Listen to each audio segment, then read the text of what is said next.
Hey everyone, it's David Sirota. So I'm just here after a protest at the Denver Post's printing plant. There's a big national story happening right here. It's a local story and a national story. It's a story about local news and actually a story about Wall Street.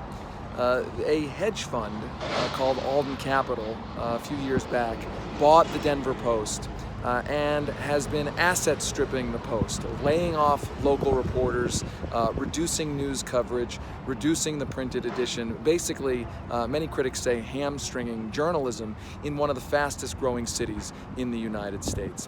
And I think what's important about this story, there are two really important points about what's going on here. One is about the value of local news and what happens to a community when local news is gutted. The Denver Post has been the single newspaper in this city for years, since the demise of the Rocky Mountain News, the second paper.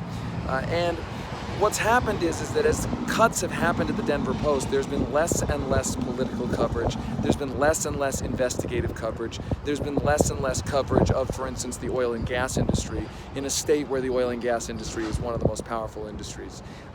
So what we've seen here in the state is a kind of hollowing out of the civic dialogue and an informed political dialogue about the major issues in a state. And this is a state, I mean, all states are important, but this is a particularly important state on the national scene because it's a political swing state.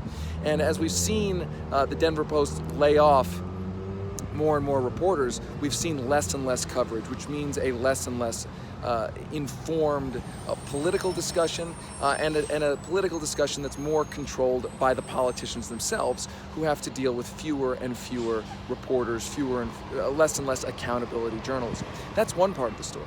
The other part of the story is a more age-old story, the age-old story of the financialization of the American economy. What you see here is a financial firm, essentially a speculation firm, a firm that buys and sells companies. It says in its SEC documents that it gets involved opportunistically in liquidations, companies that are under distress. Obviously the news business has been changing and the news business is under distress. And what you've seen is a financial firm in a financialized economy, basically asset stripping the company for value, for short-term shareholder profits, not necessarily for the community benefit. And I think that is a story that you've seen depicted, for instance, in the movie Wall Street, and it's a story that's a very real story that has been a real story for workers in factories all across the country for decades, and now it is a story happening in the journalism industry. But it is not a news story, it is an illustrative story. And I think one thing that may come out of this is that you will see potentially, at least on the individual journalist level, a more scrutiny and more suspicion of the financial industry, because now journalism is facing the forces that so many other sectors of the economy have faced, sectors of the economy that have faced the Wall-Street-ification of the economy. And so at least my hope is that there's a silver lining here, that the tragedy that's unfolding at the Denver Post will actually make more and more journalists aware of the fact that this industry, the financial industry, requires deep scrutiny. Now, of course, the catch-22 is a financialized news industry will have fewer resources to do accountability journalism.